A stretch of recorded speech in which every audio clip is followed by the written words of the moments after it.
Hello everyone. Today we are going to discuss exercise 3.2. Right. तो exercise 3.2 start करने से पहले जो उसमें बेसिक कंसेप्ट यूज होंगे उन्हें जानने की कोशिश करते हैं. ठीक है. तो आपका आता है algebra of matrix. Algebra of matrix से मतलब क्या है कि इसके में हम जो है एडिशन ऑफ मैट्रिक्स पढ़ेंगे, सब्ट्रैक्शन ऑफ मैट्रिक्स पढ़ेंगे, स्केलर मल्टीप्लीकेशन ऑफ मैट्रिक्स पढ़ेंगे एंड मल्टीप्लीकेशन ऑफ मैट्रिक्स पढ़ने वाले हैं. ठीक है. तो वन बाय वन करके डिस्कस करते हैं. सबसे पहले देखते हैं एडिशन ऑफ मैट्रिक्स से मतलब क्या है. मतलब एडिशन ऑफ मैट्रिक्स में हमें सपोज टू मैट्रिक्स को ऐड करना है, तो क्या हर एक मैट्रिक्स को ऐड किया जा सकता है एक दूसरे के साथ या नहीं.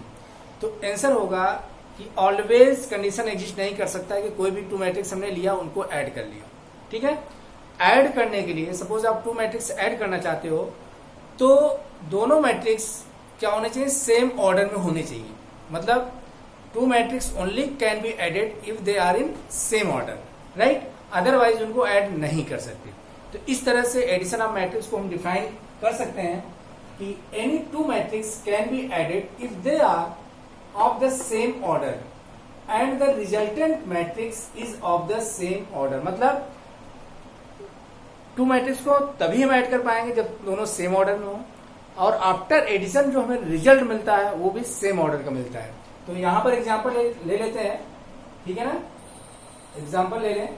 सपोज हमारे पास एक मैट्रिक्स ए है इस तरह से 2 3 1 5 -1 4, राइट. एक मैट्रिक्स ये है. सेकेंड मैट्रिक्स आपके पास बी है इस तरह से. ठीक है. 1 2 3 4 5 6, राइट. ये मैट्रिक्स हमारे पास ए और बी है. इनको हमें ऐड करना है, राइट. तो देखिए अब सबसे पहले हम क्या करेंगे, ऐड करने से पहले मैट्रिक्स को ऑर्डर चेक करेंगे. तो यहां पे मैट्रिक्स आपका एक मैट्रिक्स आपका क्या है, 2 रो और 3 कॉलम है इसमें. तो 2 क्रॉस 3 ऑर्डर का मैट्रिक्स है. और ये वाला मैट्रिक्स भी देखें 2 क्रॉस 3 ऑर्डर का मैट्रिक्स है, राइट. तो दोनों मैट्रिक्स सेम ऑर्डर के हैं. इसका मतलब इन्हें हम ऐड कर सकते हैं. ठीक है ना. ए प्लस बी हमें फाइंड आउट करना है. डिफिनेशन में यहाँ पर रब कर रहा हूं. ठीक है.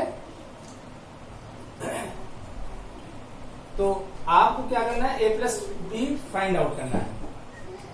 तो ए प्लस बी, राइट. ऐड कर लीजिए इनको इस तरह से. ऐड करिए ए 2 3 1 5 -1 4 प्लस सेकेंड मैट्रिक्स आपका बी है 1 2 3 4 5 6, राइट. अब देखिए इनको जो हम ऐड करेंगे, अब मैं इसे रब कर देता हूं यहां पे. ठीक है. This equal to matrix same order में ऐड कर सकते हैं. देखिए करस्पॉन्डिंग एलिमेंट आपस में ऐड होते हैं. 2 के करस्पॉन्डिंग 1 है तो आपको मिल जाएगा, ऐड करेंगे इस तरह 2 + 1. 3 के करस्पॉन्डिंग 2 है, 3 + 2. ठीक है. 1 के करस्पॉन्डिंग 3 है, 1 + 3. इसी तरह से 5 + 4 ऐड होगा, -1 + 5 ऐड होगा, -1 + 5 4 + 6 4 + 6. इस तरह से ऐड करेंगे और फाइनली ऐड कर लीजिए 2 + 1 3 आपका हो जाएगा, 3 + 2 5 हो जाएगा, 3 + 1 आपका 4 होगा, 5 + 4 9 हो जाएगा, -1 + 5 आपका 4 होगा, 4 + 6 आपका 10 हो जाएगा, राइट. तो इस तरह से हम टू मैट्रिक्स को ऐड करने के बाद हमें ये रिजल्ट मिलता है. अब इसका ऑर्डर चेक करिए. ऑर्डर देखिए इसमें 2 रो है और 3 कॉलम है. तो ये मैट्रिक्स भी 2 क्रॉस 3 ऑर्डर का आ रहा है. तो क्लियर होता है कि हम टू मैट्रिक्स को तभी ऐड कर पाएंगे जब दोनों मैट्रिक्स सेम ऑर्डर में हो और उनका जो रिजल्ट आता है वो सेम ऑर्डर में होता है. इस बात का हमें ध्यान रखना है. ठीक है ना. अब देखिए एडिशन से रिलेटेड कुछ प्रॉपर्टीज हैं जिन्हें हम समझ लेते हैं. यहाँ पे properties of matrix addition, right.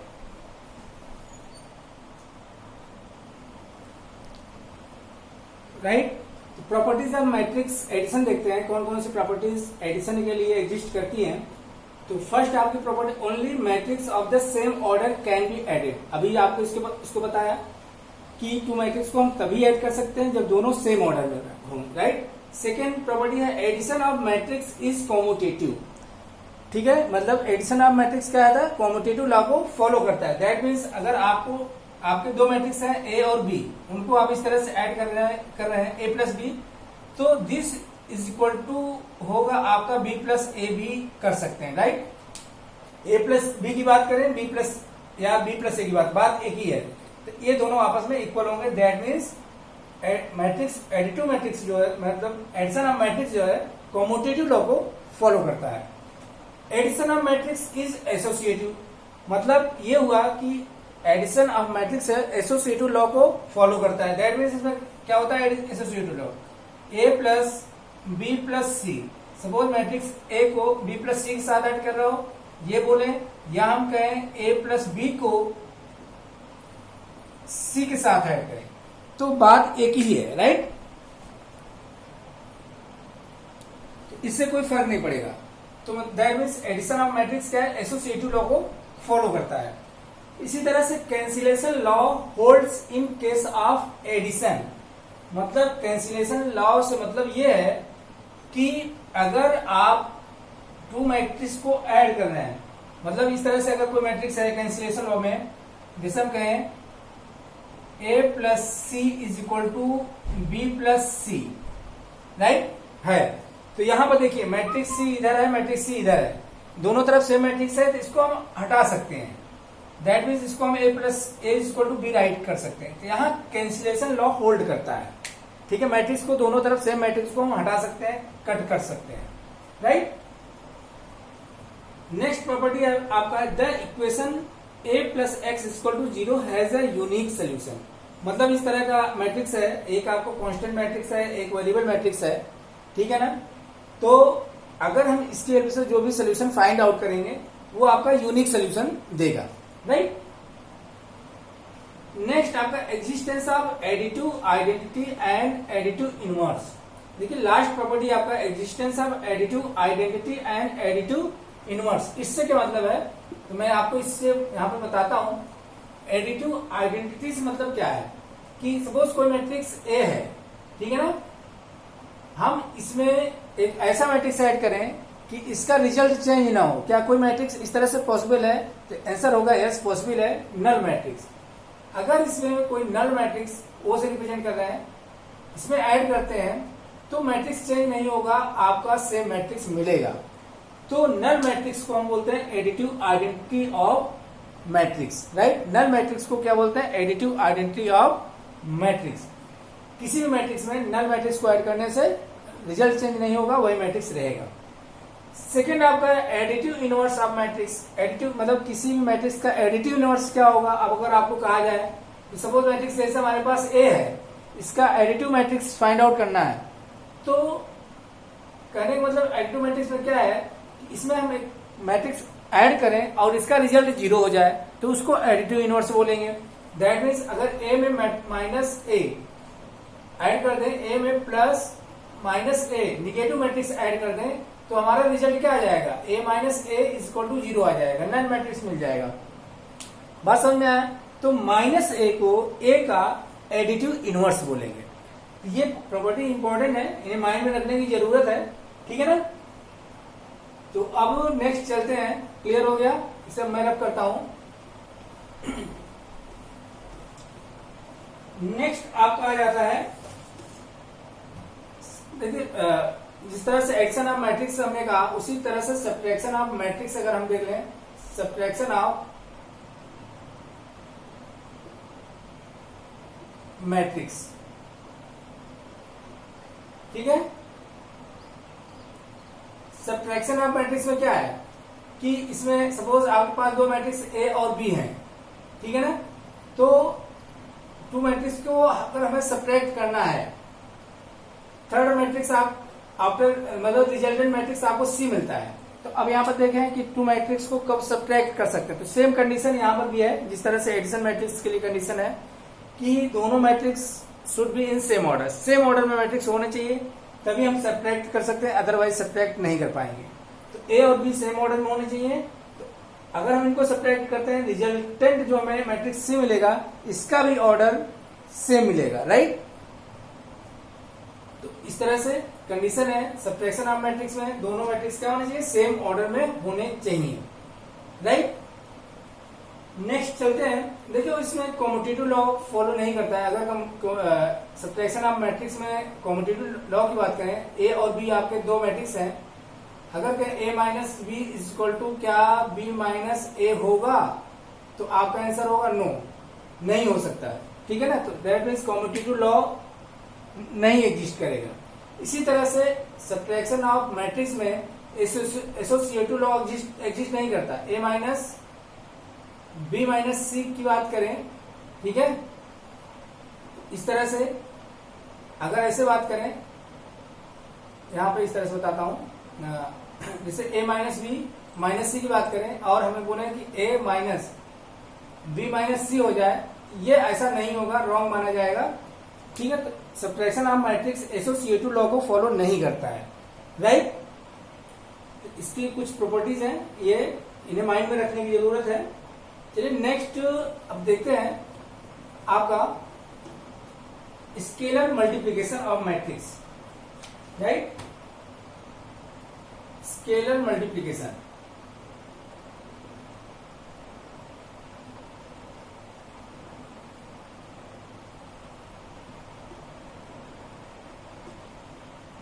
देखिए स्केलर मल्टीप्लिकेशन होता क्या है। सपोज आपके पास कोई मैट्रिक्स ए है इस तरह से, ठीक है, ए बी सी डी, ठीक है। अगर इस मैट्रिक्स में किसी स्केलर लैम्डा से हम मल्टीप्लाई करें इस तरह से, A B C D, lambda का हर एक एलिमेंट में मल्टीप्लाई हो जाता है लैम्डा से, lambda A, lambda B, lambda C, lambda D, मतलब हर एक एलिमेंट में लैम्डा से मल्टीप्लाई हो जाता है। इसी को हम स्केलर मल्टीप्लिकेशन बोलते हैं, राइट। तो हम कह सकते हैं कि स्केलर मल्टीप्लिकेशन में आपको करना क्या है कि जो है न्यू मैट्रिक्स जो फॉर्म होगा, कैसे, इस तरह से जिस भी स्केलर से मैट्रिक्स में मल्टीप्लाई किया जा रहा, उस स्केलर से हर एक एलिमेंट में हमें मल्टीप्लाई करना होता है। तो लैम्डा इज इक्वल टू होगा lambda A, lambda B, lambda C, lambda D. This is known as scalar multiplication, right. Scalar multiplication की कुछ प्रॉपर्टीज हैं, इन प्रॉपर्टीज पे ध्यान कर लेते हैं। फर्स्ट प्रॉपर्टी है, सपोज आपके पास दो मैट्रिक्स हैं ए एंड बी, ठीक है, एंड दो स्केलर्स हैं के और के एंड एल, राइट। तो फर्स्ट प्रॉपर्टी है, अगर हम देखें के ए प्लस बी, मतलब two matrix A plus B को हम ऐड कर रहे हैं, के से इसमें मल्टीप्लाई करें, इसको हम इस तरह से राइट कर सकते हैं के ए प्लस के बी, मतलब स्केलर का ए मैट्रिक्स में मल्टीप्लाई हो जाएगा और बी में भी मल्टीप्लाई हो जाएगा, राइट। सेकेंड प्रॉपर्टी हम देख सकते हैं इस तरह से, सपोज के प्लस एल है, ठीक है, मैट्रिक्स ए है, हम इसको मल्टीप्लाई करना चाहते हैं, इसको इस तरह से भी आप राइट कर सकते हैं के ए प्लस एल ए, इस तरह से मल्टीप्लाई करके सिंप्लीफाई कर सकते हैं। तो this is the property of what, scalar multiplication, right. अब चलते हैं नेक्स्ट देखते हैं multiplication of matrix.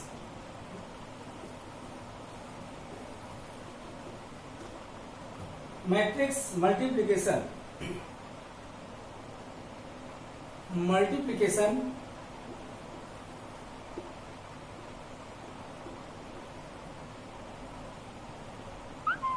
Of matrix, right. देखिए मल्टीप्लिकेशन ऑफ मैट्रिक्स से मतलब क्या है कि यहाँ पे दो मैट्रिक्स को मल्टीप्लाई करना है। सपोज आपके पास अब कंडीशन आती है कि क्या हर टू मैट्रिक्स, मतलब टू मैट्रिक्स को मल्टीप्लाई किया जा सकता है, तो आपका आंसर होगा नो, ठीक है ना। टू मैट्रिक्स को हम तभी मल्टीप्लाई कर सकते हैं जब फर्स्ट मैट्रिक्स में नंबर ऑफ कॉलम और सेकेंड मैट्रिक्स के नंबर ऑफ रोज के इक्वल हो, तभी उसको मल्टीप्लाई किया जा सकता है, अदरवाइज मल्टीप्लाई हम नहीं कर सकते। बात समझ में आया। सपोज आपके पास एक मैट्रिक्स ए है इस तरह से, ए इज इक्वल टू ए आई जे ए आपका m क्रॉस n ऑर्डर का है और सेकेंड मैट्रिक्स बी आपका है Bij n cross p order का है, राइट। ये दो मैट्रिक्स हैं, इस ऑर्डर के हैं। अब हमें फाइंड आउट करना है मैट्रिक्स ए बी, राइट। तो अब हम देखें ए बी को मल्टीप्लाई कर सकते हैं नहीं कर सकते। ए बी मल्टीप्लाई करना इस तरह से इसको राइट कर सकते हैं, ए आई जे आपका m क्रॉस n ऑर्डर का है into matrix B I J n cross p order का, राइट। अब देखो ए बी को फाइनली मल्टीप्लाई तभी किया जा सकता है जब मैट्रिक्स ए में number of column, matrix A में number of column is equal to second matrix के नंबर ऑफ रोज के इक्वल हो, तभी मल्टीप्लाई किया जा सकता है। इसमें देखें m क्रॉस n, इसमें कितने नंबर ऑफ कॉलम है, n है, और इसमें कितने नंबर ऑफ रो है, n है। तो यहाँ पे a और b में a का नंबर ऑफ कॉलम और b के नंबर ऑफ रोज के इक्वल है, दैट मीन्स इनको हम मल्टीप्लाई कर सकते हैं, राइट। अगर कहीं ऐसा होता, राइट, ये किया जा सकता है, ओके है। लेकिन सपोज मैट्रिक्स इस तरह से होता, अगर मैट्रिक्स आपका इस तरह से दे दिया जाए, p क्रॉस n कर दें, राइट, p क्रॉस n कर दें, तो अब इसमें देखो, इसमें क्या है आपका, a में m क्रॉस n ऑर्डर का है, b p cross n order का है। इसमें number of column number of zeros के इक्वल नहीं है, मतलब मल्टीप्लिकेशन नॉट पॉसिबल है।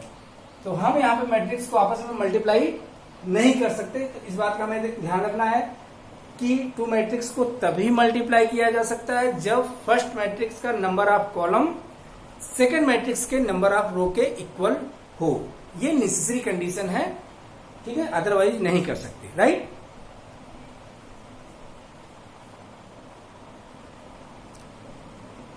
ओके, तो इस तरह से इन जनरल मैट्रिक्स को इस तरह से हम डिफाइन कर सकते हैं, ठीक है। Two matrix can be multiplied only when the number of columns in the first is equal to the number of rows in the second, ठीक है। तो इसमें आप देखिए, आपका एक मैट्रिक्स ये है, सेकेंड मैट्रिक्स आपका ये है। मैट्रिक्स फर्स्ट आपका m क्रॉस n ऑर्डर का है, सेकेंड मैट्रिक्स आपका n क्रॉस p ऑर्डर का है। तो इसमें number of columns equal to number of rows, n number of columns first है, n number of rows in second है। ये आपस में इक्वल है। इनको जब हम मल्टीप्लाई करेंगे तो मैट्रिक्स आपको मिलेगा m cross p order, right. Multiplication हम कैसे मल्टीप्लाई करेंगे, आप कोई भी रोज ले लीजिए। सपोज हम सेकेंड रोज को मल्टीप्लाई करते हैं, तो सेकेंड रोज को जब यहाँ रोज लेंगे तो यहाँ हमें कॉलम लेना पड़ेगा, ठीक है ना। सपोज सेकेंड रोज को आप फर्स्ट कॉलम के साथ मल्टीप्लाई करना चाहते हैं, तो इस तरह से मल्टीप्लाई करना है।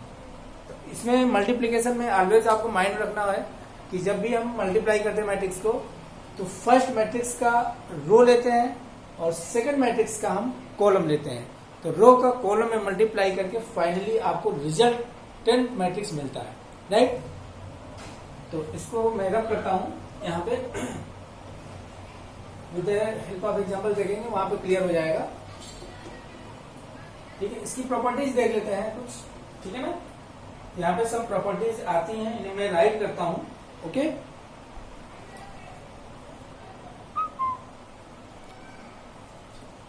ओके, तो प्रॉपर्टीज ऑफ मल्टीप्लीकेशन, ठीक है। यहाँ पे सब प्रॉपर्टीज है मल्टीप्लीकेशन के लिए।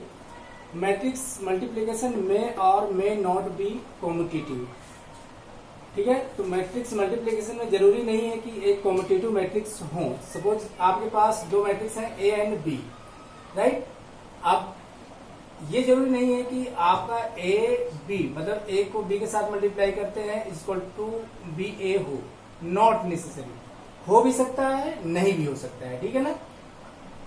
Matrix multiplication is associative, matrix multiplication associative होता है। सपोज आपके पास तीन मैट्रिक्स हैं ए बी सी, तो आप इन्हें इस तरह से राइट कर सकते हैं, ए बी को पहले मल्टीप्लाई करिए, उसके बाद सी को मल्टीप्लाई करिए, या आप ऐसे कर सकते हैं ए पहले बी एंड सी को मल्टीप्लाई कर दीजिए, उसके बाद सी के साथ ए के साथ मल्टीप्लाई करिए, ठीक है ना, ये चीज पॉसिबल है। तो यहां पर हम कर सकते हैं कि मैट्रिक्स मल्टीप्लीकेशन एसोसिएटिव रूल को फॉलो करता है। Matrix multiplication is distributive over matrix addition. इसमें कैसे, सपोज आप ये कह सकते हैं कि matrix A B plus C है, इसको हम इस तरह से राइट कर सकते हैं, ए इंटू बी प्लस ए इंटू सी, ओपन कर सकते हैं, ठीक है। तो मैट्रिक्स मल्टीप्लीकेशन ओवर एडिशन जो है रूल को फॉलो करता है। Cancellation law not necessarily hold. Cancellation law यहाँ पे जरूरी नहीं है कि होल्ड करे। कैंसिलेशन लॉ से मतलब क्या है कि सपोज आपका इस तरह से मैट्रिक्स है, ए मैट्रिक्स सी के साथ मल्टीप्लाई है और मैट्रिक्स बी सी के साथ मल्टीप्लाई है, इसको यहाँ राइट करते हैं इस तरह से, A dot C equal to B dot C, ठीक है ना। मैट्रिक्स ए सी आपस में मल्टीप्लाई है और बी और सी आपस में मल्टीप्लाई, तो जरूरी नहीं है कि आप इन्हें कैंसिल आउट कर सकते हैं, ठीक है ना। तो ऑलवेज होल्ड नहीं करता है, ठीक है ना, कुछ केसेस में पॉसिबल हो सकता है। नेक्स्ट आपका आ जाता है कि if A B matrix A into matrix B is equal to 0, it is not necessary that one of the matrix is a zero matrix. मतलब यह है कि टू मैट्रिक्स को अगर हम मल्टीप्लाई कर रहे हैं और दोनों मैट्रिक्स का रिजल्ट हमारा नल मैट्रिक्स आ जाता है, ठीक है, इनका प्रोडक्ट नल मैट्रिक्स आता है, तो ये जरूरी नहीं है कि इनमें से कोई एक मैट्रिक्स आपका 0 हो या दोनों 0 हो, जरूरी नहीं है। दोनों मैट्रिक्स आपके नॉन जीरो मैट्रिक्स हो सकते हैं और उनका मल्टीप्लीकेशन नल मैट्रिक्स पॉसिबल है, right. With the help of example check करेंगे इसको। नेक्स्ट लास्ट प्रॉपर्टी आपको multiplicative identity exist. Multiplicative identity यहाँ पर एग्जिस्ट करता है कैसे, सपोज आपके पास मैट्रिक्स ए है, अगर इस मैट्रिक्स में आइडेंटिटी मैट्रिक्स आई से मल्टीप्लाई करें या आइडेंटिटी मैट्रिक्स को ए से मल्टीप्लाई करें तो कोई फर्क नहीं पड़ता, मैट्रिक्स रिमेन्स आपका सेम रहता है, ठीक है ना। तो यहाँ पे आई को आइडेंटिटी मैट्रिक्स बोलते हैं, आइडेंटिटी मल्टीप्लीकेटिव आइडेंटिटी बोला जाता है, एक ही, राइट। ओके, धन्यवाद।